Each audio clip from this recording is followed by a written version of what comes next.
모르겠으나 끝까지 가고, 그래서 그 속에서 함께 여러 가지 이야기들을 좀 나누는 그런 시간이 되었으면 좋겠다 하는 말씀을 드리겠습니다. 오늘은 대처불가 대한민국의 조건 두 번째, 정치의 민주화도 두 번째, 닭이 먼저냐 달걀이 먼저냐. 지금 현재 대한민국을 둘러싸고 있는 수많은 정말 엄청난 어젠다를 빨아들이고 있는 것이 하나 있습니다. 소위 보안 수사권. 보안 수사권이 뭐 마치도 그게 돼야 대한민국이 정상화되고 대한민국이 공정해지고 대한민국이 정의로워지고 대한민국의 양극화가 해소가 되고 그리고 대한민국의 미래가 온전히 담보되고 청년들의 꿈과 희망이 마치도 그것에 의해서 성공과 실패가 거기에 달려 있는 것처럼 목을 놓아 외치고 있습니다. 이게 오늘 우리 대한민국의 현실이고, 또 소위 진보라는 것들, 진보의 아이콘이라고 하는 어떤 인간, 그런 그 인간인지 개돼지만지 못한 인간이지 헷갈리긴 하지만 요즘 그런 것들을 보면서 많은 아쉬움과 속상함이 있어서 함께 계속하고 있습니다.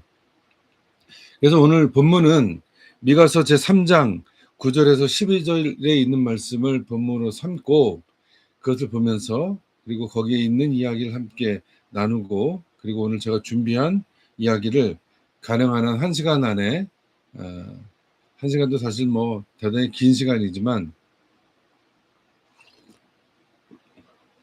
1시간 안에 마칠 수 있도록 노력해 보겠습니다. 먼저 오늘 미가서 3장 9절에서 12절. 교회를 오래 다니신 분들도 그렇지만 신앙의 연조가 꽤 깊은 사람들도 미가서라는 그런 예언서가 있었는지 어쩌는지 모를 정도로 소위 목사들도 이 미가서를 가지고 설교하는 사람이 거의 없습니다. 거의 없는 걸로 보여져요. 네, 뭐 지난 시간에 미가에 대한 이야기를 했으니까 오늘 그 미가에서 3장 9절과 12절에 있는 말씀을 한번 제가 표준세 번역으로 읽어보도록 하겠습니다. 야곱 집의 지도자들아, 이스라엘 집의 지도자들아, 곧 정의를 미워하고 올바른 것을 모두 그릇되게 하는 자들아, 나의 말을 들어라. 너희는 백성을 죽이고서 그 위에 시온을 세우고 죄악으로 터를 닦고서 그 위에 예루살렘을 세웠다. 이 도성의 지도자들은 뇌물을 받고서야 다스리며 제사장들은 삭을 받고서야 율법을 가르치며 예언자들은 돈을 받고서야 계시를 밝힌다. 그러면서도 이런 자들은 하나같이 주께서 자기들과 함께 계신다고 큰 소리를 외친다. 주께서 우리와 함께 계시니 우리에게 재앙이 닥치지 않는다고 말한다. 그러므로 바로 너희 때문에 시온이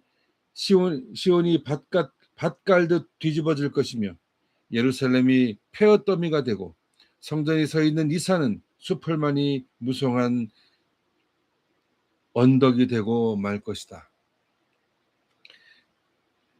3장 전체는 그 당시 남한국 그리고 북한국 이스라엘의 지도자들에 대한 이야기, 저희 사회 지배층들에 대한 이야기를 하고 있는 것입니다. 여러분, 정치를 한다 하면 여러분이 제일 먼저 생각하는 정치가 뭐냐라고 할 때 제일 많이 정치인 그러면 제일 많이 생각나는 게 소위 권모와 술수를 자영하는 자들입니다. 제가 자주 쓰는 이야기들 중에 다름과 차이라고 하는 것은 도대체 무엇일까라고 하는 말씀을 많이 드립니다. 다름은 우리를 풍요롭게 해주는 것이고 차이는 우리를 지치지 않는, 그리고 마르지 않는 에너지를 주는 것이 차이라고 저는 생각합니다. 지금 우리는 다른과 차이를 같이 안고 그리고 그걸 생각하고 포용하면서 살아가야 되는 것이 소위 대동세상을 만들어가는 분명한 지혜라고 생각합니다. 구약의 전통이나 신약의 전통에 보더라도 나사는 예수의 전통을 보더라도 혹은 그 이후에 사도 바울이 쓴 것이라고 거의 인정하는 지금 로마서 그렇죠. 로마서, 갈라디아서 이런 것들을 보면 제가 지난번 로마서 강의를 하면서 여러분에게 말씀드렸지 않습니까? 그 다름과 차이를 어떻게 대접하느냐에 따라서 이것이 바울이 썼는지, 이것이 바울 비슷한 놈이 썼는지, 아니면 바울의 이름을 써서 그 간악한 지배 이데올로기에 복무했는지 이런 것들이 구분되어진다는 걸 말씀을 드렸습니다. 오늘 한국 정치에서는 마찬가지입니다. 아니 종교에서도 마찬가지고 그건 비슷합니다. 다름과 차이를 혐오와 중으로 바꾸는 놈들, 서열과 그리고 차별로 바꾸는 놈들, 이런 놈들은 나쁜 놈들입니다. 그 생각이 다른 거 아니냐? 예, 생각이 다를 수 있죠. 그러나 혐오를 조장하고 차별을 이야기하고 서열을 매기면서 거기에 증오를 더 씌워서 끝없이 저쪽, 이쪽 존재지대와 넌 비존재지대, 시민의 선을 파고 이쪽과 저쪽을 나누고 그러는 것들은 저희 새로운 대한민국을 만들어가는 데 있어서 하등의 쓸모없는 작자라고 저는 생각합니다. 여기 오늘 본문에 있는 말씀처럼 정의를 미워하고 올바른 것을 모두 그릇되게 하는 자들입니다. 그것이 정의입니까? 그것이 소위 얘기하는 공정, 정직 아니지 않습니까? 그건 더럽고 착한 권모와 술수일 뿐인 거예요. 그들은 끝없이 그렇게 자기들을 밀어가면서 자기만 구렁텅이에 빠지는 것이 아니라 다른 모두도 구렁텅이에 빠뜨리는 작자들이라고 하는 것입니다. 오늘 우리가 그런 것들에서 깨어 있어야 한다라고 하는 거예요. 눈을 부릅떠야 한다라고 하는 것입니다. 제가 지난 시간에도 잠깐 이야기했지만 제가 지금 요즘 계속해서 독서하고 있는 제가 이야기했죠. 육도에 있는 이야기. 즉 한 사람의 천하가 아니고 만백성의 천하다라고 하는 것. 천하라고 하는 것은 군주 한 사람의 천하가 아니고 만백성의 천하라고 하는 것으로부터 육도는 시작합니다.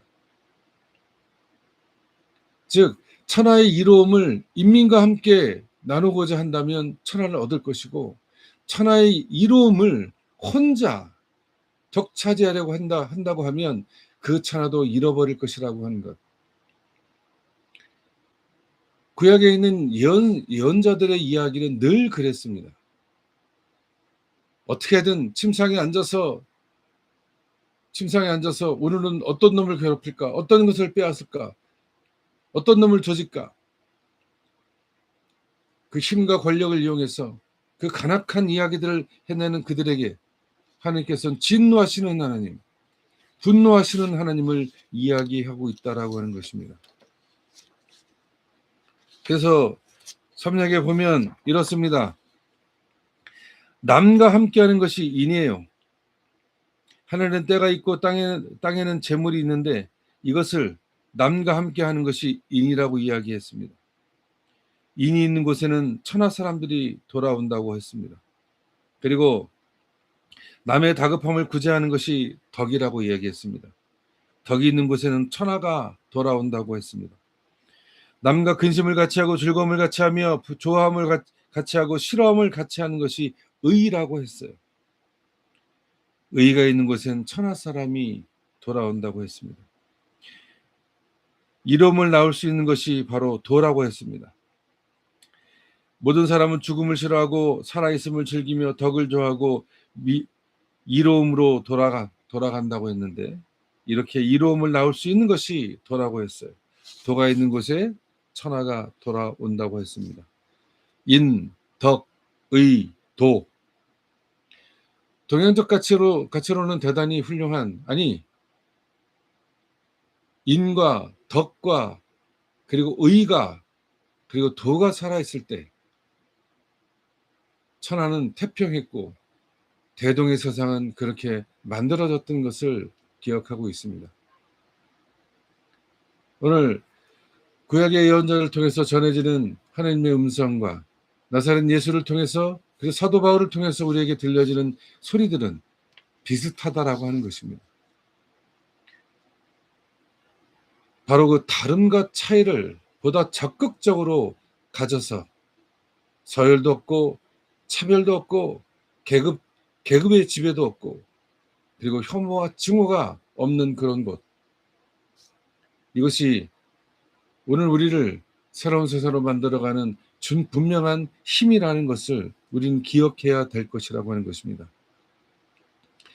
바로 이것이 대동지성을 일으켜 세울 수 있는, 올려 세울 수 있는 치대 정신이라고 저는 생각한다라고 하는 것입니다. 한때 저는 새는 좌우의 날개로 난다고 그 말에 동의했습니다. 그리고 정말 새는 좌우의 날개로만 나는 줄 알았어요. 그러나 작은 솜털까지도 포함돼서 새는 날아갑니다. 자기 전력을 당해서, 있는 힘을 다해서 그는 하늘로 치솟아 오른다라고 하는 것입니다. 우리가 그러한 과정에서 모든 것들을 배우고 함께 누릴 수 있는 그 과정들이 필요하고, 그리고 그 과정에서 우리는 어떠한 자세와 태도로 함께 해야 될까? 제가 예전에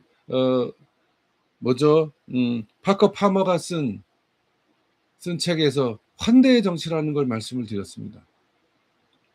오늘 지금 대한민국에서는 이 환대의 정치가 온데 간데 없습니다.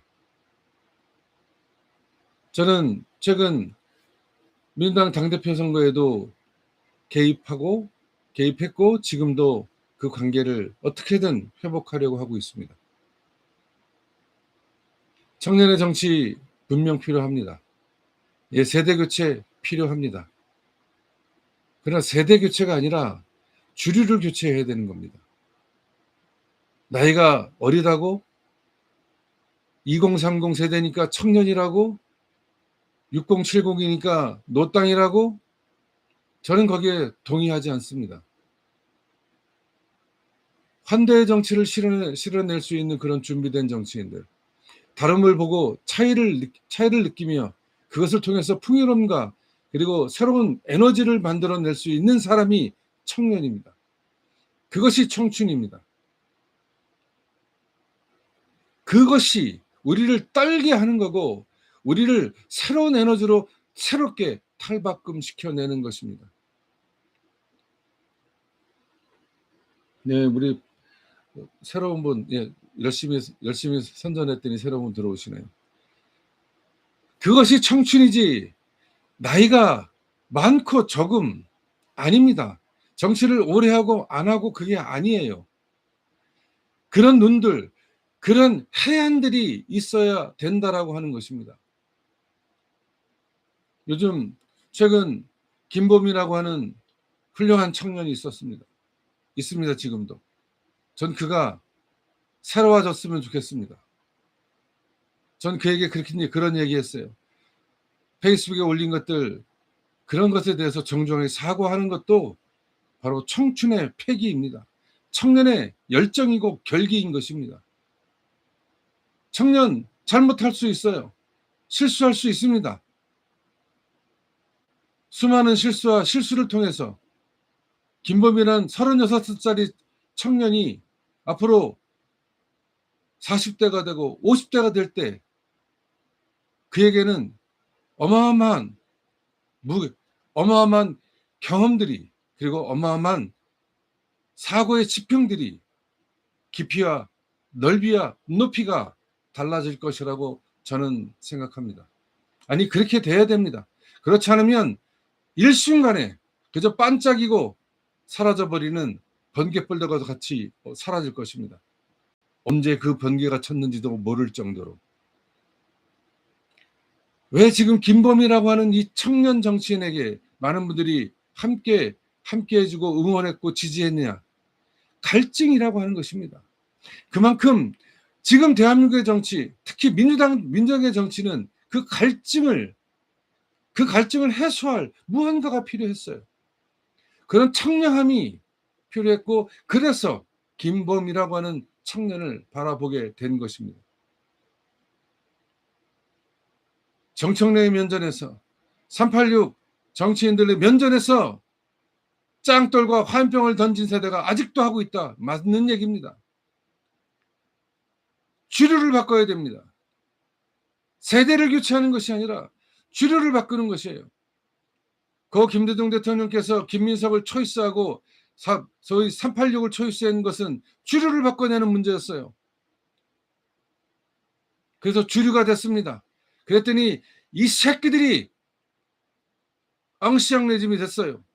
매너리즘에 빠져서 허우적대고 수렁에 빠져서 제정신을 차리지 못하고 있어요. 그래서 더욱더 많은 민주당 당원들과 그리고 조국과 민족을 사랑하고 앞나라를 사랑하고 그리고 새로운 주권주의민의 시대정신에 갈망했던 민주 시민, 개혁 진보 시민들에게 갈증, 그 갈증을 해소하기 위한 청량음료가 필요했던 것입니다. 담지가 필요했던 것이에요. 그것을 김범이가 줄 뻔했습니다. 내일 토론회가 아니죠. 전 민주당도 참 천박합니다. 예? 최고위원 14명이라고 나눠 하루 종일 해. 그리고 그거 하면 델리민주부터 시작해서 민주진보 진영의 유튜브를 오라고 그래서 같이 동시송출하고 하루 종일 한번 해보란 말이야. 제가 서울의 소리에서 김건희 집 앞에서 하루 종일 떠들었습니다. 심지어는 그 추운 매서운 겨울에 24시간 풀로 갔어요. 차에서 쪽잠 3시간 4시간 자고 그리고 거기서 밤새 그 현장을 지켜냈던 우리 서울의 소리 일꾼들 피눈물 나는 싸움을 전개했습니다. 그것이 당장 무엇을 만들지는 않더라도 하나하나 만들어가고 축적해가는 과정에서 거의 260일을 거기서 보냈습니다. 북풍 한설에 칼바람이 몰아쳐도 정말 끈적끈적한 그 무더위에서도 웃을 때 웃고 슬퍼할 때 슬퍼하며 기뻐할 때 기뻐하면서 즐기면서 싸우면서 그렇게 만들어 갔다라고 하는 것입니다. 왜 민주당 그거 못합니까? 그 좋은 시설 그거 갖고 왜 그걸 못합니까? 그리고 5명 토론회 왜 못합니까? 그래서 그 현장에서 진짜 청년 정치인 김범이가 얼마나 실력이 있는지 아니면 실력이 얼마나 부족한지 내공이 있는지 없는지 그런 걸 정확하게 드러나게 해야 되는 거예요. 페이스북 한 줄 잘못 썼습니다. 그러나 그걸로 해서 문매를 후려갈기고 내용이 없는지 내가 무엇이 부족한지 내가 어떻게 준비가 안 됐는지를 알게 해주는 것도 민주당이 해야 되는 몫인 것입니다.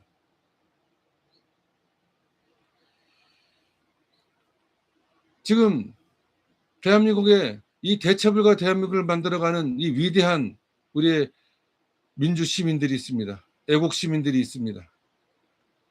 그분들에 의해서 우리는 광장의 민주주의를 완전하게 이루었습니다. 그러나 그 이루어진 이후에 또다시 소위 위정자라는 것들, 선출직 공직자라는 것들, 정치 엘리트라고 하는 것들이 또 눈과 귀를, 입을, 몸에 수갑을 채우고 적세를 채우면서 또다시 그놈들이 주권자를, 당원을 개돼지 취급하고 있는 것입니다. 이런 것에 분연히 일어나서 끝까지 싸워야 된다고 하는 것이 땡목 저의 생각이고 제가 쓰고 있는 정치 양아치 없는 나라의 주 핵심 내용인 것입니다.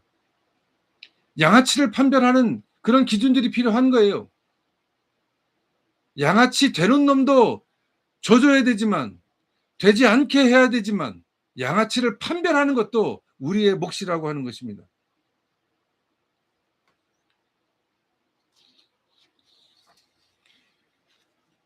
우리가 양아치를 차단하는 것은 단순히 순응하는 것이 아니라고 하는 것입니다. 제가 오늘 제목으로 닭이 먼저냐 달걀이 먼저냐라고 제목을 잡았습니다. 아주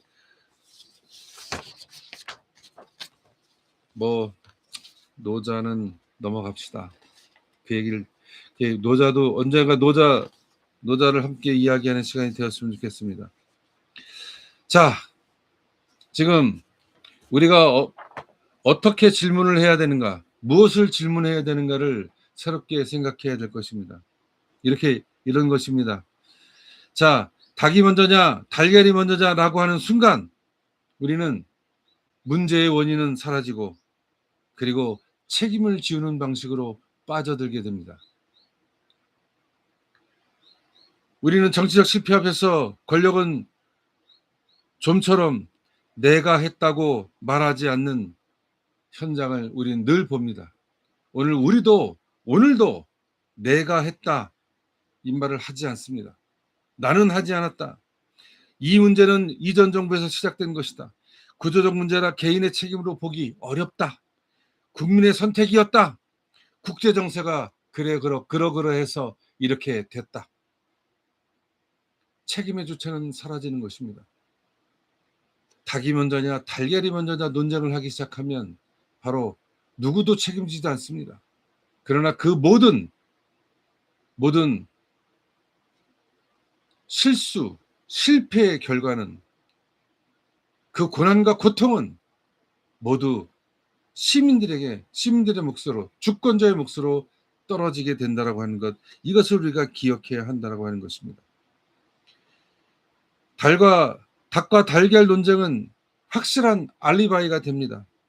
정책 실패는 제도 탓이고 제도의 문제는 역사 탓이고 역사는 누구의 책임도 아닌 자연 현상인 것이에요. 결국엔 아무도 책임지지 않으려고 하는, 아무도 책임지지 않는 현재만이 남을 뿐이라고 하는 것입니다. 보안 수사권이요? 여러분 20년을 떠들었어요. 20년을 노무현 죽음 이후로 검찰개혁하겠다고 20년을 떠들었던 인간들 누굽니까? 그래서 한 발자국 나간 적 있어요? 지난 1년 동안 검수완박 했지 않습니까? 이제 공수처, 중수청, 예, 물론 아직 부족합니다. 모자랍니다. 그런데 마치도 보안 수사권을 가지고 모든 것이 정답이고 오답으로 판별되는 기준선이 되어져 버렸잖아요. 보안 수사권? 그러기 전에 경찰을 어떻게 감시할 건지, 검찰을 어떻게 감시할 건지, 여기에 대한 제도적 장치를 만들어내고 다른 나라 영국이나 노르웨이, 아일랜드, 남아프리카 공화국은 어떻게 만들어지고 있는지, 그리고 그런 것이 어떻게 진행되고 있는지, 그런 대한민국의 구조와 시스템을 이야기하는 인간은 한 명도 없어요. 검찰을 어떻게 믿냐? 그럼 경찰을 어떻게 믿어? 그럼 어떡하냐? 그러면 견제하고 감시하고 통제할 수 있는 장치를 만들어야죠. 그것도 어떻게? 민주적 통제가 가능한 장치를 만들어야 되는 겁니다. 그런 걸 하면서 진정한 문제의 핵심,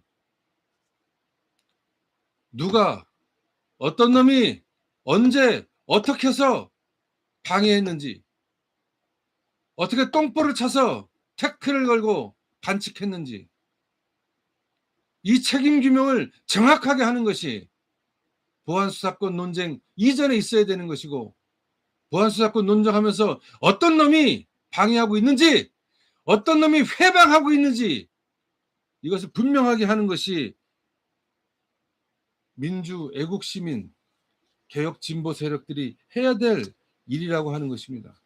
그런 건 하지 않고 그저 닭이 먼저네, 달걀이 먼저네 얘기하면서 거기에 폭 빠져서 문제의 핵심, 진짜로 우리가 해야 될 일들은 강간도 불구경 하듯이 내팽개치는 그런 쓰레기 같은 적자들이 지금 대한민국을 휩쓸고 있다라고 하는 것입니다.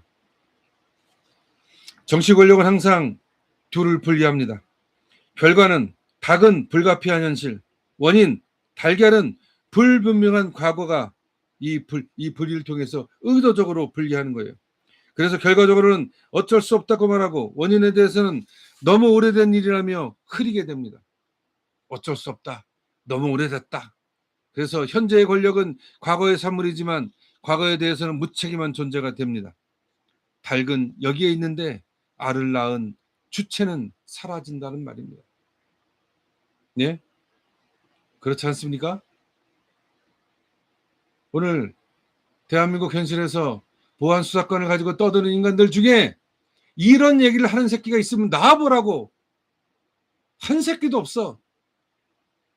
마치도 그것이 보안 수사권이 검찰개혁, 그러면 그 검찰 개혁을 20년 동안 떠들었던 그 새끼들은 뭔데? 20년 동안 떠들면서 피를 빨았던 새끼들이, 기생충 흡혈귀 같은 삶을 살았던 새끼들이 도대체 그 새끼들은 뭐냐고. 죽은 노무현을 팔아서 주권자의 피를 빨고 애국 민주 시민의 눈과 귀를 닫게 하고 막게 하고 입을 틀어막고 손에는 수갑을 채우고 발에는 족쇄를 채우고 움짝달싹 못하게 저당하며 그렇게 포획한 것들, 그러면서 빨대를 꽂아 피를 빠는 작자 새끼들, 그런 새끼들에 대해서 우리가 보다 분명하게 해야 한다라고 하는 것입니다. 바로 이런 논쟁, 이 닭과 달걀의 논쟁의 핵심은 순환성인 거예요. 계속 돌고 돌아가는 거예요. 닭이 있어야 알이 있고 알이 있어야 닭이 있다. 이런 정치, 그래서 이건 한 사람, 한 정부, 한 정책의 문제가 아니다라고 하면서 말씀, 이건 중립적으로 들리시죠?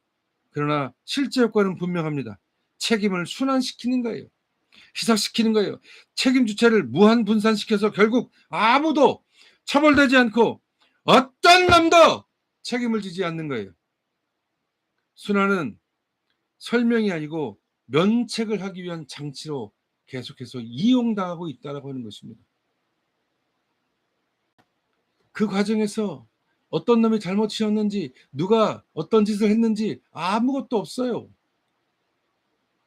지금 우리가 하고 있는, 여기 오늘 미가가 이야기하는 것처럼 정의와 정직을, 공의를 험물어뜨리는 자들이 바로 그놈들이라고 하는 것입니다.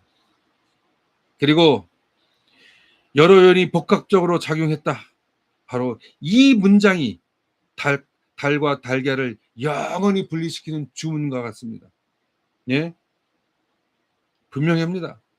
법안이 통과된 순간, 예산이 배정된 순간, 보고서가 묵살된 순간, 경고가 무시된 순간, 이 모든 결정적 순간이 사라지고 나면 흐릿한 과정뿐이 있는 거예요. 여기서 삭제된 것을 되돌려켜야 돼요. 법안이 통과된 순간, 예산이 배정된 순간, 보고서가 묵살된 순간, 경고가 무시된 순간, 거기서 작동한 것들이 누구인지, 어떤 놈들이 어떻게 어떤 방식으로 그것들을 작사를 했는지, 그러면서 그 모든 책임은 사라지는 겁니다. 내 책임 아니야. 나는 책임이 없어. 내가 왜 책임을 져야 돼? 그건 니들이 알아서 해. 이게 4대 매국 사상을 갖고 있는 새끼들의 기본 자세와 태도입니다. 여러분, 태평양전쟁 끝나고 나서 일본 놈들, 일본 군국주의가 소위 1억 총참여라고 외치면서 덴노 회의가를 외쳤던 새끼들, 그 일본 군국주의자 새끼들과 뭐가 다릅니까? 우리 모두가 책임자야. 그래서 여러분, 선출직 공직자와 정치 엘리트 새끼들은, 그리고 고위직 공직자 새끼들은 언제든 주권자를 배신할 기본적인 자세와 태도를 갖고 있는 것입니다. 그래서 더더욱이 견제하고 감시해야 되는 것이에요.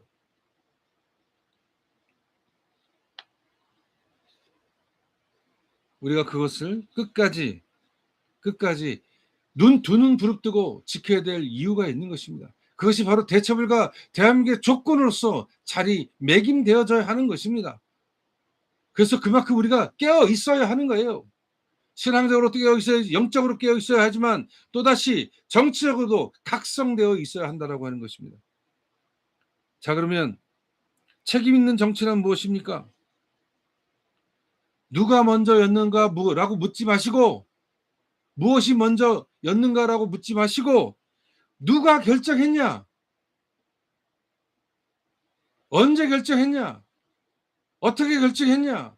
이걸 먼저 물어야 한다라고 하는 것입니다. 책임 있는 정치는 닭과 달걀 중 하나를 고르는 것이 아닙니다. 이 결과가 나오는데 이 지점에서 내가 결정했고 그래서 이 책임은 내가 진다라고 하는 자기 선언들이 필요한 거예요.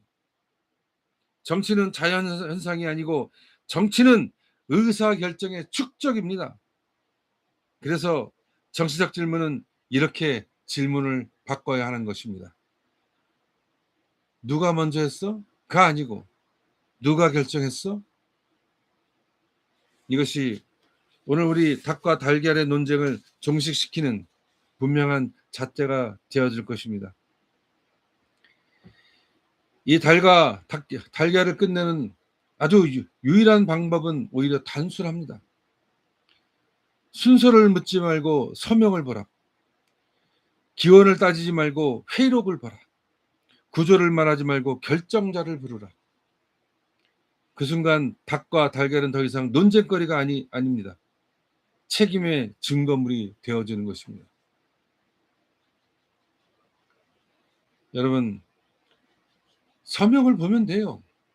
누가 그 정책에 서명을 했는지, 그리고 누가 어떤 말을 했는지 회의록을 보면 되고, 그리고 구조를 말하지 말고 그것을 어떻게 결정했는지를, 그리고 그 결정자를 부르면 되는 겁니다.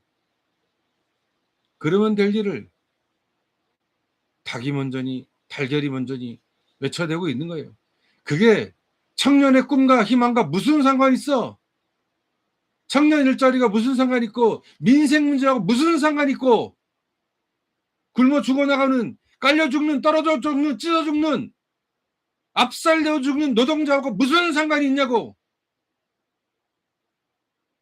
농사를 져도 매 빚만 들어가는 그런 농부들의 그 썩어 문드러져가는 그들의 심정과 그들의 영혼은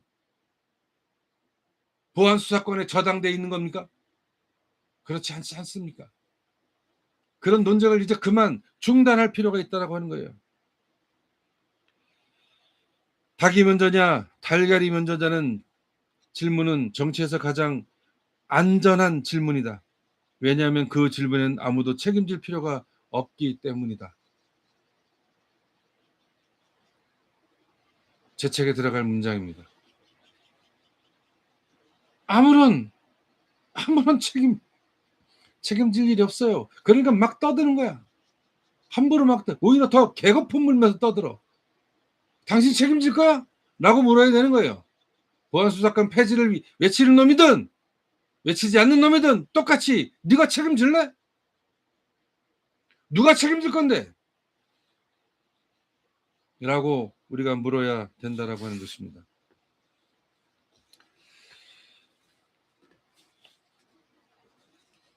여러분,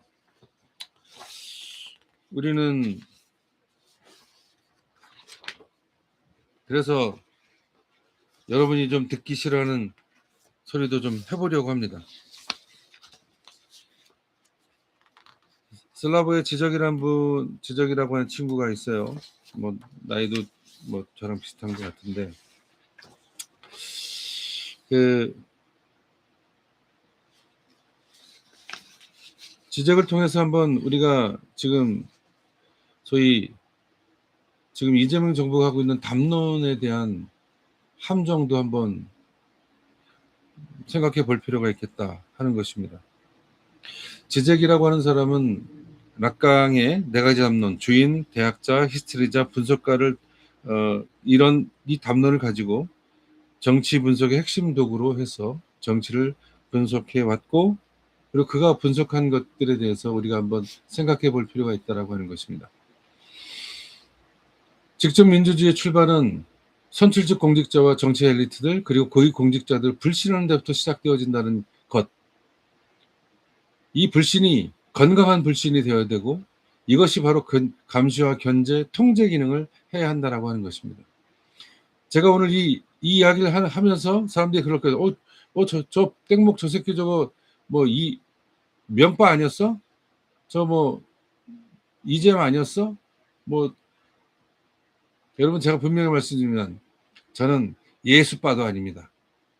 그런 저에게 누구의 빠라고 요청하지 마세요. 저는 거기에 동의할 수 없어요. 그러나 직구는 넘어가야 될 것입니다. 세상의 모든 것에 정답은 없어요. 그러나 우리가 그런 새로운 패러다임을 통해서 세상을 바꿔내고, 그걸 통해서 우리를 더욱더 진일보시켜 나가는 것들이 중요한 것입니다. 요즘 최근 계속해서 우리가 이야기하는 소위 중앙정부가 하고 있는 이 소위 거대 프로젝트를 추진하고 있는 이재명 정부에 대해서도 우리가 한번 지적의 방식으로 해체를 해보는 거예요. 그 과정을 함께 해나갔으면 좋겠다라고 하는 것입니다. 여기 지적이 말한 것처럼 주인기표라고 하는데, 통합이라고 하는 이름의 명령이 있습니다. 주인 담론에서 가장 중요한 것은 주인기표입니다. 이는 논리적 근거에 있어서 따르는 것이 아니라 그냥 그래야 하니까 따르게 되는 절대 명령인 거예요. 현재 상황에서 행정통합 혹은 메가시티는 그 자체로 주인기표입니다. 지방 소멸을 막기 위해 통합해야 한다는 명제는 토론의 대상이 아니라 거부할 수 없는 시대적 과제로 설정되어져 버렸어요. 대통령 이재명이 훌륭하고 잘하고 있는 건 사실입니다. 그러나 타운홀 미팅을 통해서 지역을 돌아가고 거기서 그런 방식으로 일방과 타방에 다중에 함께하는 그 방식도 훌륭합니다. 그러나 그렇게 가면서 지방 소유를 막기 위해서 통합해야 한다고 하는 이런 것이 이제 토론의 대상이 아닌 시대적 과제로 변질되어 버렸어요. 지적식으로 보면 이렇게 됩니다. 주인이 나는 너를 위해 이것을 한다고 말합니다. 그렇게 이야기하는 거예요. 사실은 자신의 권위를 세우기 위한 행정적 폭력을 행사하고 있다고 지적은 바라보고 있는 겁니다. 이 대목에서 우리가 한번 생각해 볼 필요가 있지 않겠습니까? 이재명 정부가 국민주권 정부로 거듭나고, 그리고 국민주권 정부를 함께 하겠다고 하지만 이러한 행정적 폭력에 다름 아닌 이야기를 하고 있다는 것도 우리는 생각해 봐야 합니다. 뉴 이재명이 통합을 밀어붙이는 에너지는 경제적 수치에서 나오는 것이 아니라 내가 이 혼란을 정리할 주인이다라고 하는 선언으로 다가온다라고 하는 것입니다. 이 대목에서 대통령 이재명과 그리고 이재명 행정부가 다시 한번 겸손하게 생각해 볼 대목이 있다라고 하는 것입니다. 두 번째로는 지식의 체계, 즉 관료와 전문가의 복종이 있습니다. 주인 아래에는 그 명령을 정당화하려는 지식이 배치됩니다. 수많은 연구 용역 보고서, 경제적 파급효과 분석, 행정 효율성 수치들이 여기에 해당되는 것입니다. 얼마나 좋습니까? 지금 호남에 800조 그 이상의 돈이 만들어질 것, 이 강원도에도 수십 조의 돈이 들어온다고 합니다. 그러나 바로 이 지식이 결코 중립적이 않다고 말하고 있습니다. 누가? 지적의 시선으로 보면 이것은 결코 중립적이지 않습니다. 이 지식들은 주인의 명령이 옳다는 것을 사후적으로 증명하기 위해 동원된 노예의 지식입니다. 여기에 전문가들이 복무하는 것이에요. 여기에 지식인들이 복무한다라고 하는 것입니다. 행정통합 과정에서 쏟아지는 화려한 데이터는 결국 주인의 결단이 가진 근거 없음을 가리기 위한 이데올로기적 장식에 불과하다라고 하는 것. 그렇게 전락할 수 있는 위험이 있다라고 하는 것을 우리는 알아야 한다는 것입니다. 이렇게 보니까 뭔가 좀 달리 보입니까? 우리가 닭이 먼저냐, 달걀이 먼저냐가 아니라 거기서 우리가 어떤 놈이 서명했는지, 어떤 놈이 어떻게 이야기했는지, 그리고 그것을 누가 사인했는지, 결정했는지 봐야 된다라고 하는 것입니다.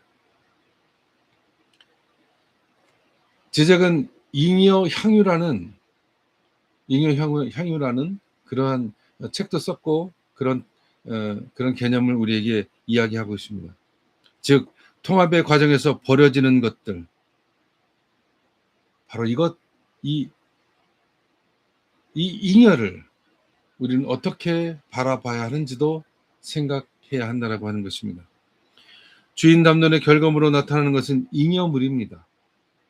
이는 체제가 통합되면서 배제되거나 설명되지 않는 찌꺼기를 얘기합니다. 설명하지 않아요. 배제됐는데 설명하지 않습니다. 누락되고 탈락됐는데 설명하지 않습니다. 통합 과정에서 소외되는 소도시 주민들, 사라지는 지역의 역사성, 그리고 행정적 편의를 위해 희생되는 소수자들의 목소리가 바로 이 잉여인 것입니다. 이 프랑스어로 빼띠아라고 하는 것은 작은 A라고 하는 뜻입니다. 라강의 정신분석에서는 욕망의 대상을 가리키는 중요한 개념이고, 음악이나 예술 맥락에서는 단순히 작은 R라는 제목이나 모티브라는 것인데, 이 빼띠아라고 하는 것은 그렇게 어떻게 보면 작은 것인데도 중요한 것이에요.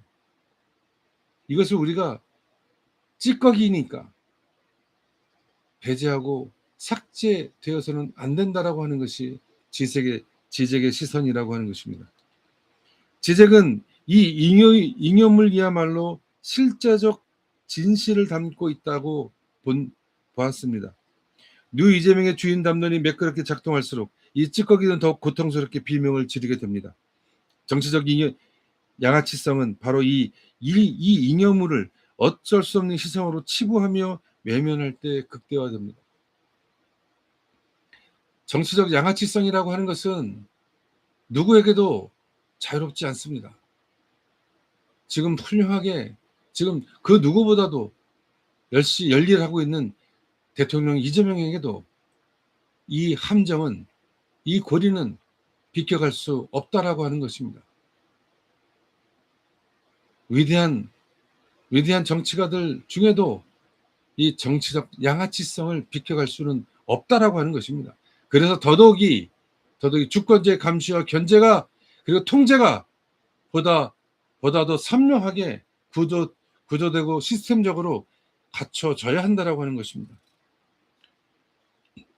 그리고 이것은 진짜 주인이 누구이냐?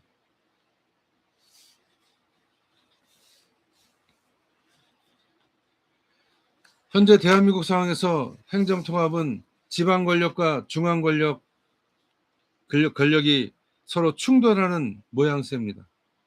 중앙정부가 통합에 제동을 걸거나 조건을 내거는 것은 행정적 검토가 아니라 그것은 이 땅의 진정한 상징적 질서를 부여하는 진짜 주인은 나다라고 하는 확신에서 그걸 확인시키는 과정에 불과하다라고 하는 것입니다. 예, 광주 전남 네, 대전, 충남, 그리고 경북, 대구, 경북, 부울경 이렇게 메가시티가 돼야 한다라고 하는 메가 담론 분명히 있습니다. 그러나 거기에서 빠지는 것들, 이것을 우리가 한번 진정으로 살펴보아야 한다라고 하는 것입니다. 지적의 시선으로 보면 피통치다지 주인에게 당신이 내세우는 기표가 왜 나를 대표하는가라고 질문할 때 담론의 변화가 시작되어진다라고 하는 것입니다. 당신이 내세우는 이것이 진정 나를 대표하는 것인가? 행정통합에 반대하는 지역 여론은 단순한 님비 현상이 아니라 주인의 담론의 균열을 내는 히스테리자 담론의 서막일 수 있다라고 지적은 이야기하고 있습니다. 저는 정치 양아치 없는 나라에서 이 부분을 다음과 같이 다루면서 이렇게 질문하고자 싶어요. 진정한 지도자는 자신을 주인의 자리에 두고 대중을 도구화하는 자인가? 아니면 체제에서 배제된 잉여물의 고통을 직시하고 스스로 그 균열 속으로 들어가는 자인가? 한번 묻지 않을 수 없는 것입니다. 이 물음은 천하 없는 이재명이라도 피해갈 수 없는 물음인 것입니다. 진정한 지도자는 무엇일까요? 올리비에 시보나라고 하는 사람은 이렇게 얘기합니다. 리더는 의사결정자가 아니라 최적의 의사결정에 이르는 방법을 설계하는 선택 설계자가 되어야 한다라고 우리에게 가르쳐주고 있습니다. 올리비에 시보나가 얘기하는 이 말에 여러분 어느 정도 동의하십니까? 예, 대통령의 결정권자입니다. 지금 대한민국은 대통령 중심제 국가이고 대통령의 막대한 권한과 그리고 힘이 있습니다.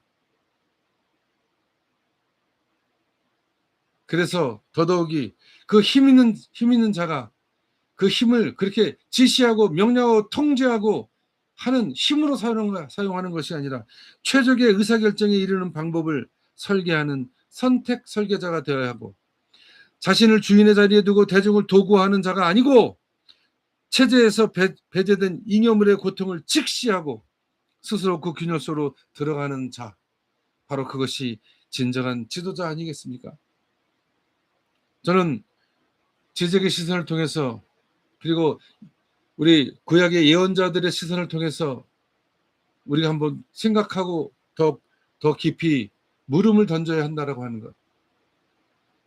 그래서 그런 물음을 통해서 우리는 한 단계 더 진일보해야 되는 것이 우리를 주권자로서 국민주권 시대의 진정한 시대정신의 구현자로서 주권재민의 시대를 살아가고 민전 건비의 시대를 살아가는 그런 주체로서의 삶을 살아가야 한다고 하는 것입니다.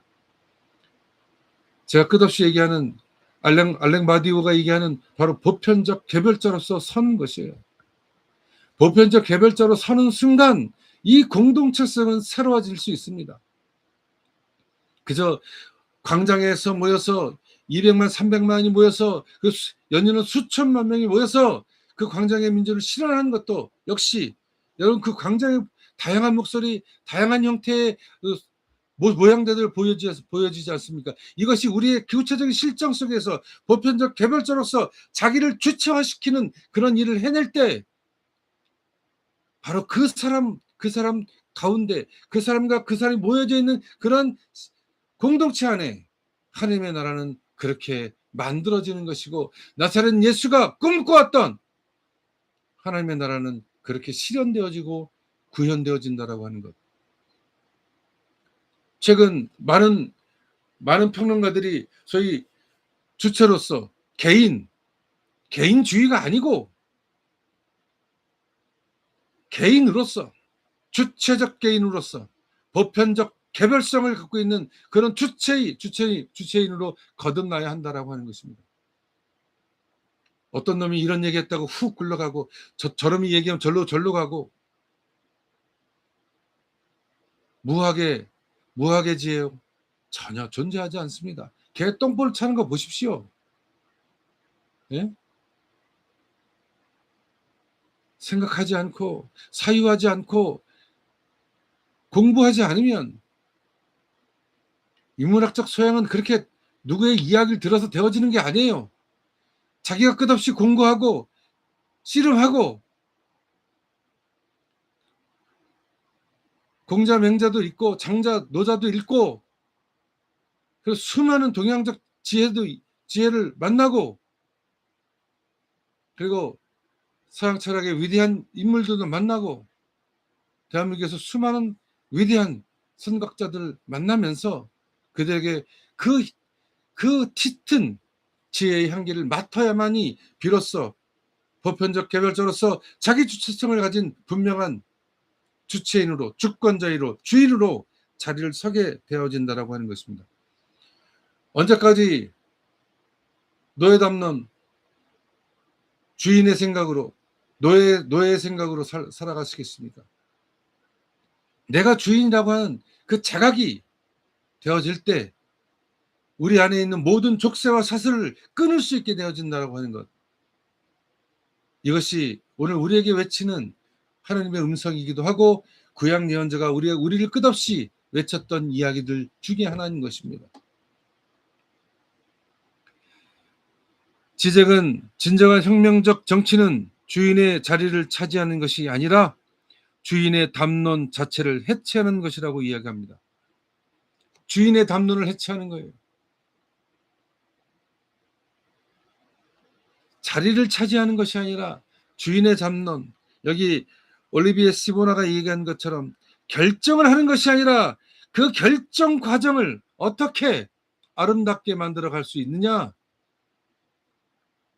위리겐 하버마스가 이야기한 그런 공론의 장치, 그리고 그래서 그것을 헌법적으로 구조화 시스템화해서 그것을 가지고 그래서 헌법 애국주의로 나가자라고 하는 하버마스의 이야기들처럼 오늘 우리도 그렇게 그런 헌법을 만들어내고, 그런 헌법 과정을 통해서 누가 그렇게 만들어가는 것이 아니라 함께 이루어가는, 만들어진 것을 향유하는 것이 아니라 만들어가면서 그 이념을, 빼띠아를 어떻게, 그 찌꺼기를, 그 고통을, 그 상실을, 그 빈곤을 어떻게 채워나갈 것인가를 더 깊게 고민해야 한다라고 하는 것입니다.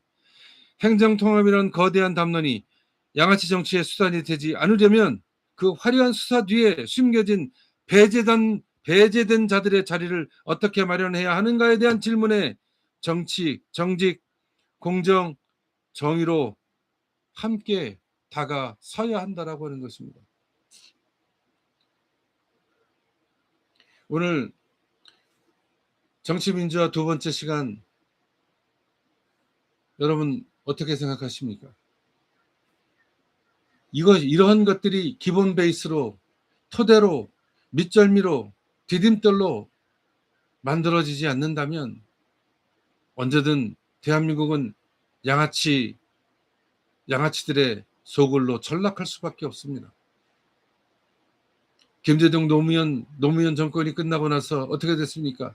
이명박 박근혜로 현격히 추락했고, 문재인 정권에 이르러서 그 결과가 윤석열에 이르렀을 때 그 20년 후퇴한 것이 아니라 망했습니다.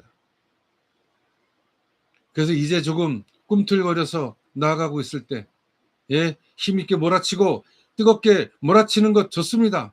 그러나 그 과정에서 놓치고 있는 것들에 대해서는 한 번은 경종을 울려야 되겠다고 싶어서 오늘 이 시간을 준비했습니다. 사실은 이재명 정부 초기에 메가담론 이야기할 때 제가 이거 준비했어요. 정치 양아치 없는 나라를 쓰면서 고민이 되는 거예요. 이 메가담론이 과연 정답이냐? 근데 이런 결정이 이렇게 함부로 결정되어져도 되냐? 공론의 장을 열어 수기의 과정을 통해서 결정되어지는 그러한 민주적 절차, 통합의 절차, 이 지적이 얘기하고 있는 이 잉여의 문제를 어떻게 할 것이냐. 그렇게 묻어가고 사그라들고 패대기 쳐도 되느냐라고 하는 것. 예전에 제가 감리교 신학대학교 다닐 때 거기 웰치 채플이 있었습니다. 그 훌륭하고 위대한 그 채플을 오래됐으니까 날려버리자고 외쳐대는 교수도 있었어요. 그분은 지금 지금 제 이야기를 듣고 어떻게 생각하는지 모르겠으나 오래돼서 낡았으니까 버리자고 그렇게 말씀하시는 분이 낡아져서 버려지면 좋겠습니까? 오래됐으니까 폐기 처분해 버리자고요? 성경은 얼마나 오래됐고 공명은 얼마나 오래됐으며 노장은 얼마나 됐으며 플라톤과 아리스토텔레스는 얼마나 오래됐으며 스피노자, 막스 베버, 나이프치니치, 푸코나 그리고 락강은 어떻습니까? 다 오래되지 않았습니까? 그래서 다 어떻게 날려버리자고요? 해 아래 새 것은 없습니다. 여러분은 어떻게 생각하십니까? 대처불가 대한민국을 만드는 조건 두 번째, 정치 민주화 두 번째, 저는 여러분에게 질문을 던지고 싶습니다. 닭이 먼저냐, 달걀이 먼저냐? 여러분 지금 코끼리를 기억하지 마세요 할 땐 여러분 계속 코끼리만 보고 있습니다. 저 위에 있는 하늘에 떠 있는 달을 보라. 그럼 그 달을 봐야지 왜 달을 가리킨 손을 보고 계십니까? 바로 그것이 구약 예언서를 만들어갔던 예언자들의 시선이기도 하고 나사렛 예수의 시선이고 그리고 사도 바울의 시선입니다. 그리고 오늘 우리 보편적 개별자로서 여기에서 이 세상을 바라보는 오늘 우리들의 시선이 되어야 한다라고 저는 힘주어 말씀드리고 싶습니다. 예. 우리 이나라님, 엄청나게 댓글을 많이 써주셨는데요. 예. 예, 우리 리더가 잉여를 직시하고 대면하여 스스로 그 잉여의 존재가 만들어낸 균열 속에 들어가는 선택적 설계자의 자리에 서도록 만드는 사람들이 국민주권 시대의 주체인 주권자, 예, 이렇게 또 정리를 해주셨습니다. 오늘 이 방송이 많은 분들에게 함께 읽혀졌으면 좋겠다 하는 생각이 있어서 제가 지난번보다 훨씬 많은 분들에게 오늘 이걸 막 여기저기 뿌렸습니다. 준비한 것은 2시간도 떠들고 3시간도 떠들 수 있는 그러한 분량이기도 하지만 오늘은 이 정도 해서 정리를 좀 해야 되지 않을까 싶습니다. 이거는 좀 이따 정리하고 아주 오래전에 여러분께 함께 읽었던 문장이 있죠. 스피노자의 윤리학 그 에티카의 마지막 문장. 모든 고귀한 것은 어려운 만큼이나 드물다. 네. 모든 고귀한 것은 어려운 만큼 드물 수밖에 없습니다. 그래서 우리가 이 어렵고 드문 것을 우리는 이제 만들어가고 그것을 함께 읽어내야 한다라고 하는 것, 그 말씀을 꼭 드리고 싶습니다. 여러분 보면 노르웨이, 북아일랜드, 그다음 남아프리카 공화국, 그리고 미국, 특히 이제 뉴욕주 같은 게 보면 다 위원회가 있어요. 여기 보면 노르웨이는 경찰 검찰 사건 특별조사단. 근데 여기 보면 제일 중요한 건 완전히 독립된 주의를 갖는다. 조사 단원은 경찰 내부 인사가 아니고 법조계 공공부문, 학계 등 다양한 외부 전문가들이 참여해 개방성과 신뢰를 높였다라고 얘기합니다. 그래서 이 사람들은 그런 사건이 조사를 하게 되면 그런 실질적인 사법 권한을 행사하게 됩니다. 그게 뭡니까? 바로 직접 기소하고 법정에 세울 수 있어요. 바로 이것이 민족 통제의 권력을 틀어지는 기구인 것입니다. 북아일랜드는 여러분 세계에서 가장 강력한 경찰 옴부즈맨 제도를 갖고 있어요.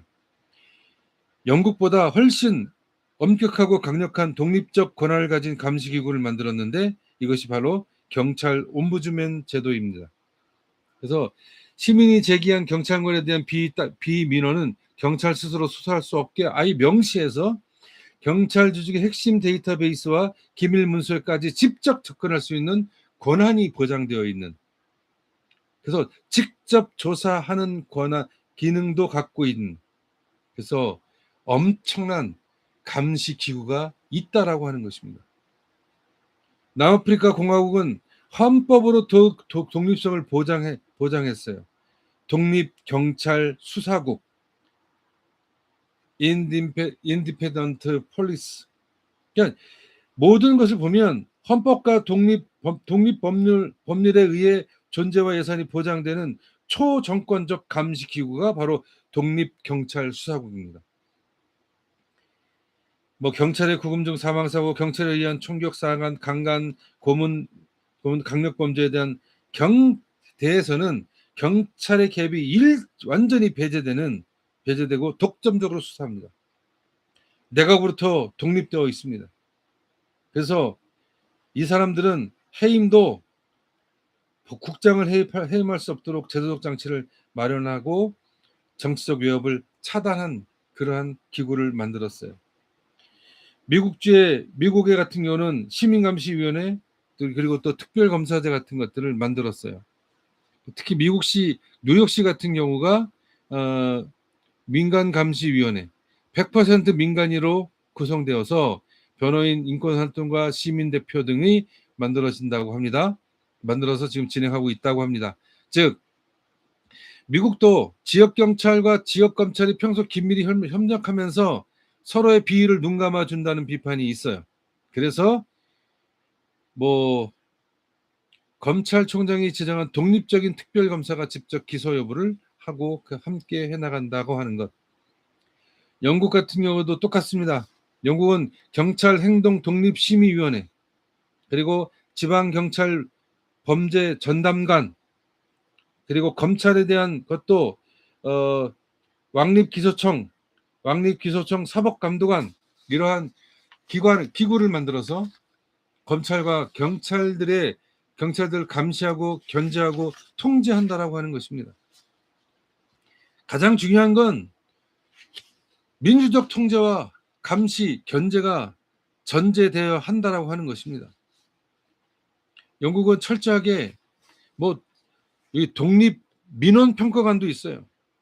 그래서 검찰이 부당하게 기소를 취하거나 기소 결정을 내린 경우 피해자나 이해관계는 법원의 기소청의 결정이 적법했는지 따지는 사법심사를 청구해서 법원의 사법적 판단을 받을 수 있게 되는, 촘촘하게 어느 놈 한 놈이 독점적 지휘와 역할을 행사하지 못하게 만들어냈다라고 하는 거예요. 수사 기소는 정확하게 분리됐습니다. 검찰의 독립적 심사에서 경찰이 송치된 사건 기록을 바탕으로 왕립검사 준칙에 따라 철저히 독립적인 심사를 거칩니다. 그래서 증거 기준 그리고 공공이익 기준, 이 두 기준을 정확하게 지키면서 철저하게 기소를 준비한다라고 하는 것이에요. 그리고 인권법과 사법부의 통제 아래, 그리고 정보 공개 투명성이 확실하게 담보되고 있다라고 하는 것입니다. 영국은 검찰의 기소 가이드라인, 가해자, 피해자, 처우 규정 등을 투명하게 일반에 공개하고 있어요. 누구나 검찰의 판단 기준을 확인할 수 있기 때문에 자의적인 법 집행이 어렵다라고 하는 것이에요. 바로 여기서 법 왜곡이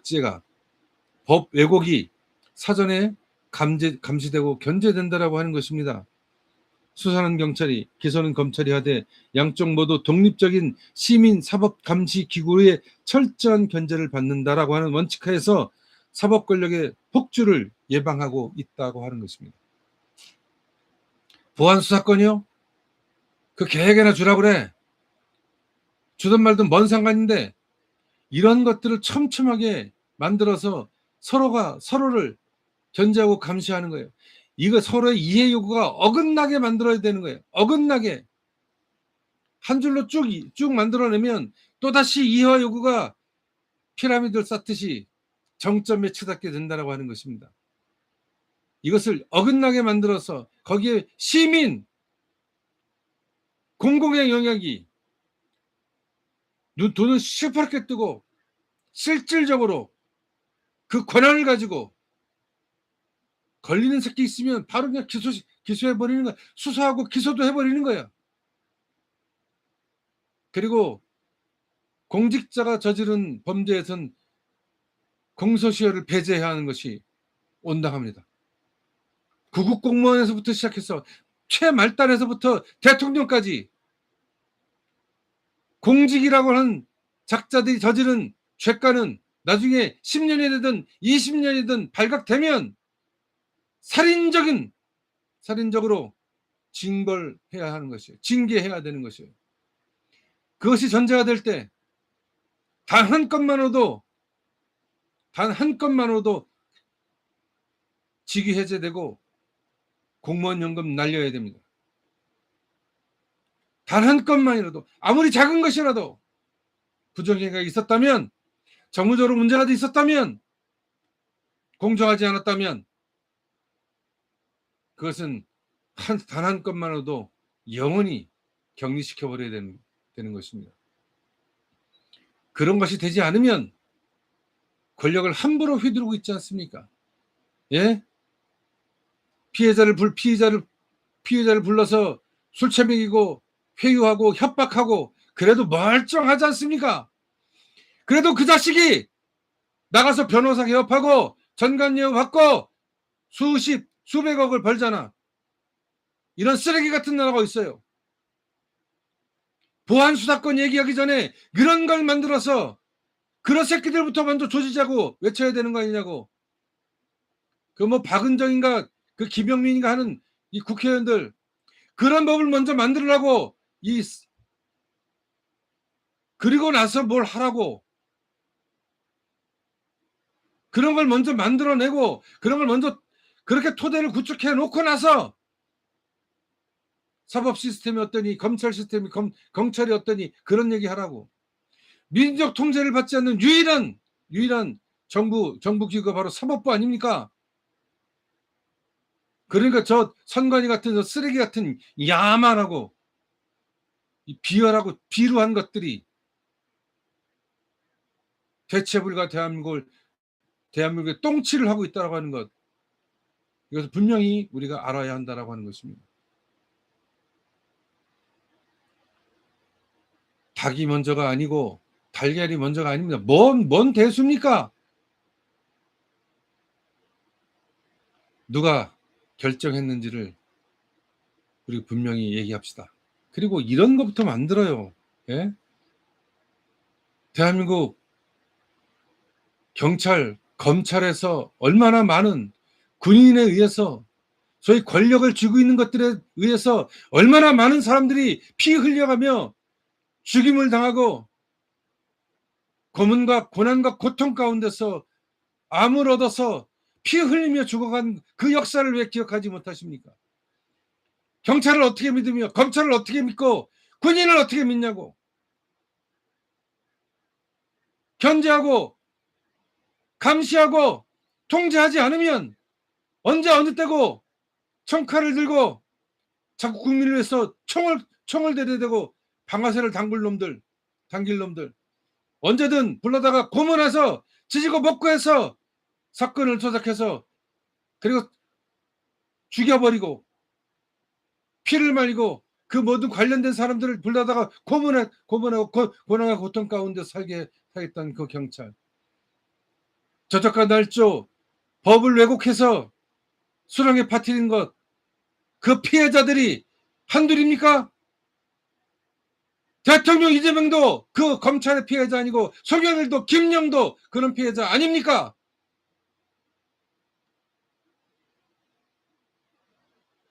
그런 놈들에게 무슨 또 뭘 주고 안 주고 할 수 있습니까? 우리가 해야 될 것, 우리가 가져야 될 것은 그런 것이 아니라고 하는 걸 다시 한번 분명히 말씀드립니다.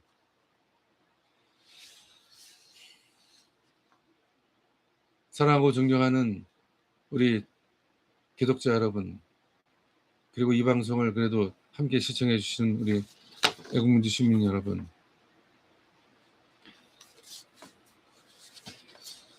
다시 한번 미가 예언자의 이야기를 듣도록 들려드리겠습니다.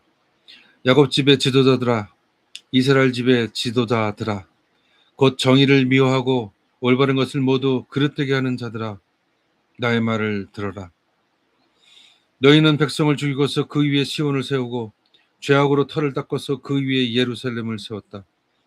이 도성의 지도자들은 뇌물을 받고서야 다스리며 제사장들은 삭을 받고서야 율법을 가르치며 예언자들은 돈을 받고서야 계시를 밝힌다. 그러면서도 이런 자들은 하나같이 주께서 자기들과 함께 계신다고 큰 소리를 외친다. 주께서 우리와 함께 계시니 우리에게 재앙이 닥치지 않는다라고 말한다. 그러므로 바로 너희 때문에 시온이 밭 깔듯 뒤집어질 것이며 예루살렘이 폐허더미가 되고 성전이 서 있는 이 산은 숲을만이 무성한 언덕이 되고 말 것이다. 이는 하느님의 말씀입니다. 그리고 이것을 되지 않기 위해선 이제 오늘 21세기 크립토 에클레시아 무브먼트의 길로 가시는 저와 여러분, 바로 이것이 보편적 개발자로서의 주체성을 확립하고 그것이 네트워킹 되어지는 그런 사이, 서로가 서로를 존중하고 서로가 서로를 지켜내며 공정하고 투명하고 정직하며 정의로운 세상을 만들어가는 이 시대 정신을 구현해가는 저와 여러분이 되고, 그래서 하나님의 백성이 되며 나사렛 예수의 제자로서 오늘 하루를 온전히 살아가는 저와 여러분이 되셔야 되지 않겠냐, 저는 묻고 그리고 여러분이 답하기를 원합니다. 7월 세 번째 주죠.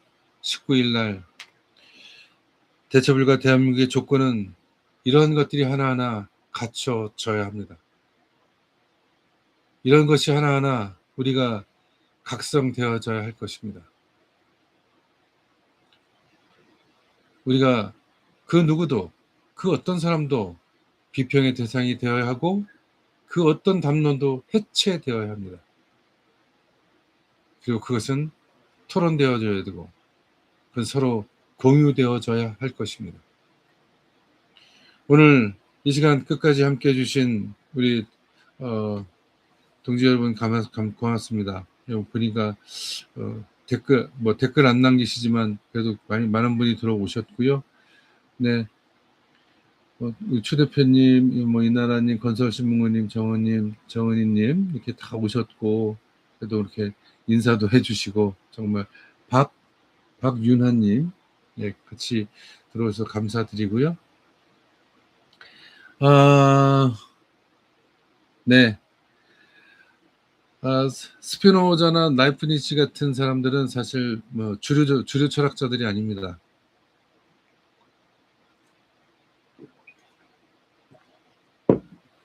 글쎄요.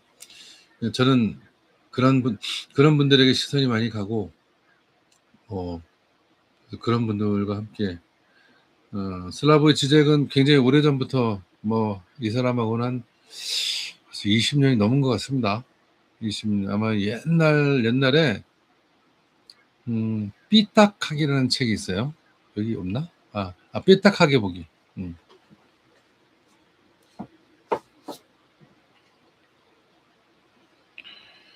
슬라브의 지적 삐딱하게 보이는데 이 책이 언제 나왔냐면 책값이 아름답습니다. 이게 몇 년도에 나왔냐? 하여튼 이걸 본 지가 하도 오래돼서 몇 년도? 95년도 95년도네요. 95년도 2판 1세본입니다. 이게 삐딱하게 보기.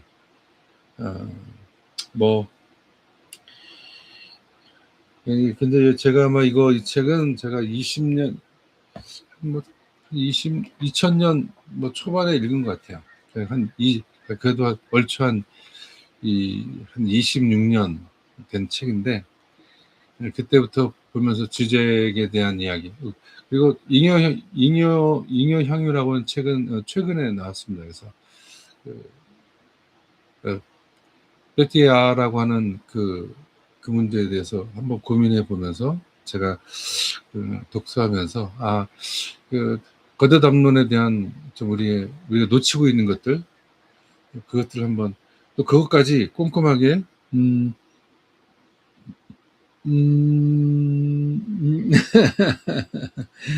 우리 이날라님도 독서가 꽤 되어 있는 분으로 생각하네요. 예.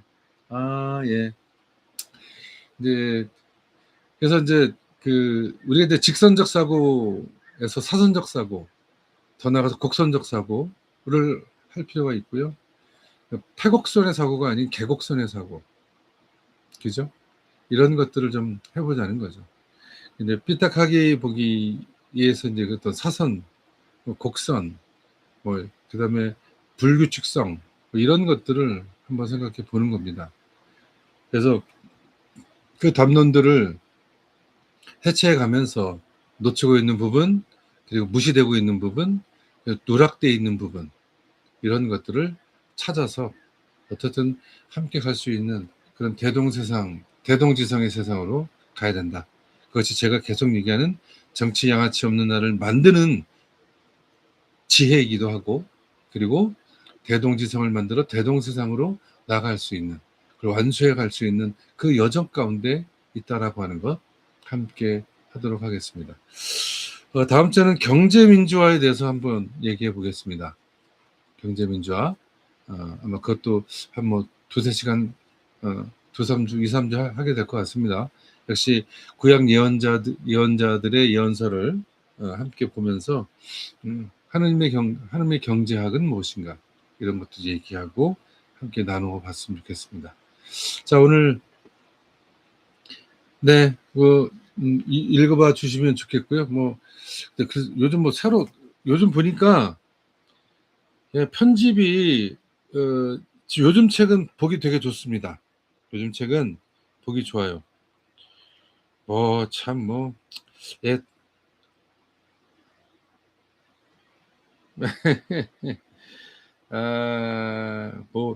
타자의 무지, 이런 얘기도 여기 있네요.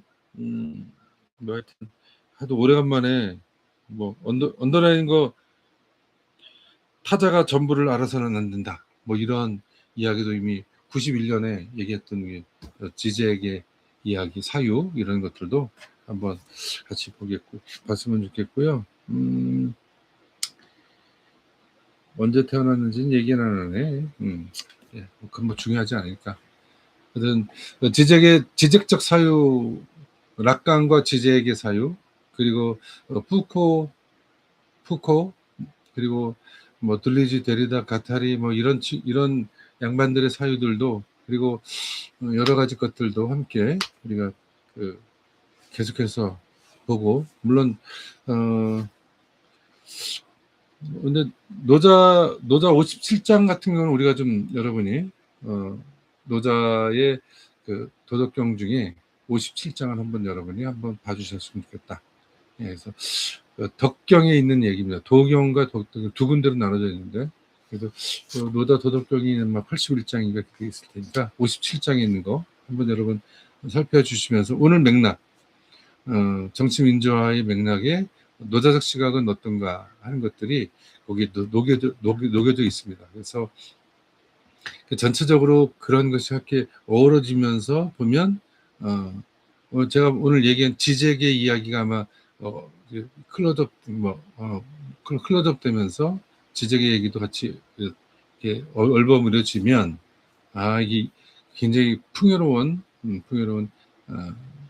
시선을 우리가 가지게 되지 않을까 하는 생각을 해보게 됩니다. 네, 예. 또 있네요. 예. 예, 지적의 어떤 작업들이 되게 대단합니다. 정치, 경제, 사회, 문화 모든 그래서 인문학적으로 굉장히 뛰어난 분이었고, 그리고 지금도 아주 역동적으로 살아가는 사람입니다. 근데 우리가 그런 사람들의 숨결들을 이렇게 경험하는 것이 굉장히 우리를 더 풍요롭게 만들어지지 않냐 하는 생각을 해보게 됩니다. 벌써 1시간 20분이 지나서 오늘 여기까지만 하고, 여러분 다음 주에는 경제민주화, 아니면 다음 주에 혹시 또 무슨 정치 아젠다가 있으면 한 번 더 해보겠습니다. 그래서 저도 한 테마로 한 3시간, 그래서 여러분 하여튼 고민하겠습니다. 고민해서 대처불가 대한민국을 만드는 조건들을 한번 우리 차분하게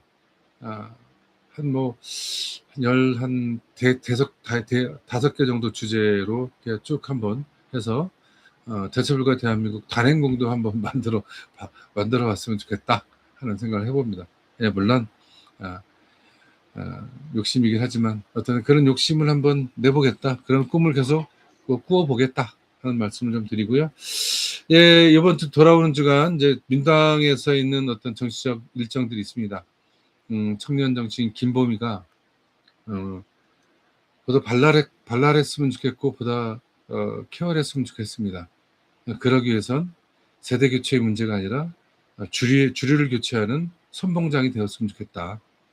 세대 교체하는 것 전 동의하지 않습니다. 주류를 교체해야 됩니다. 주류 담론을 교체해야 됩니다. 주류 이데올기를 없애버려야 됩니다. 수직적 피라미드 구조만 외치는, 즉 나무적 사고를 하는 그런 그 주류를, 예?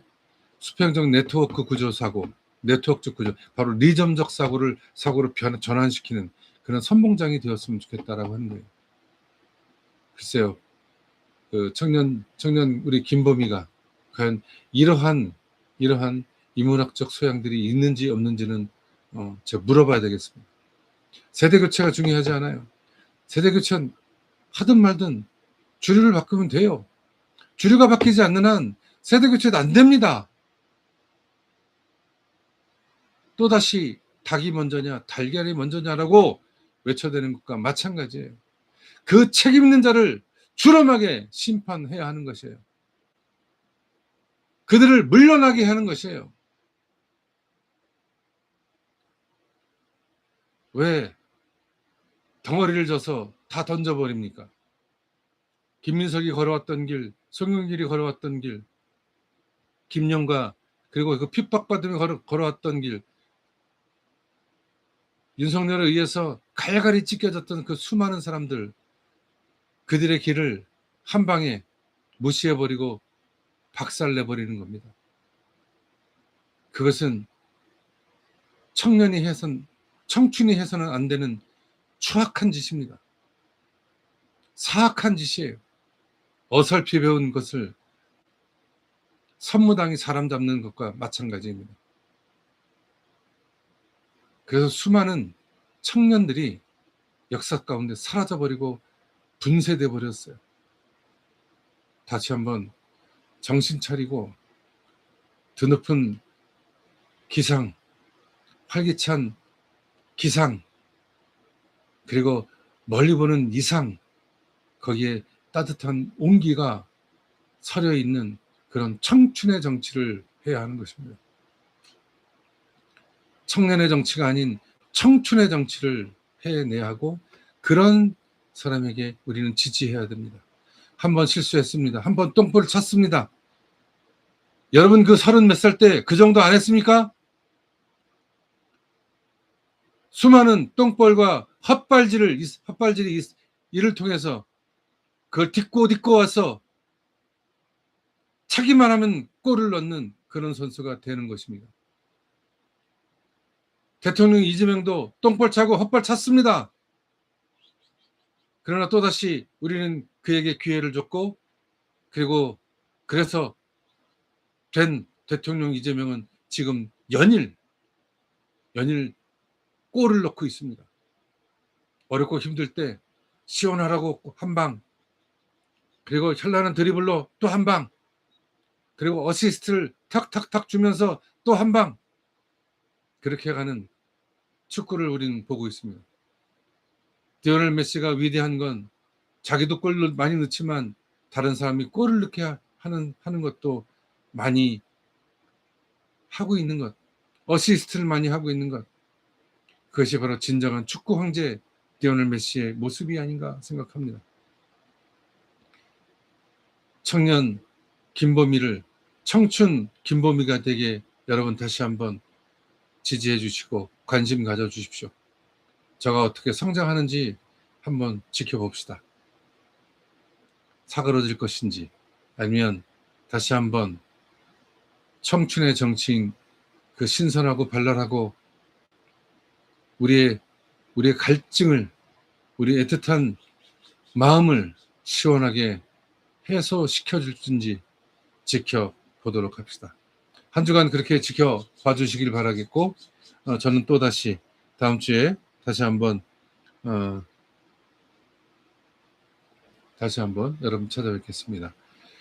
청년의 정치가 아닌 청춘의 정치, 그 시인이 이야기한 그 청춘 그 이름만 듣기만 해도 가슴이 떨리는 그 청춘, 나이가 아닌 청춘의 정치를 실현해내는 그런 현장을 함께 지켜볼 수 봤으면 좋겠다 하는 말씀을 드리겠습니다.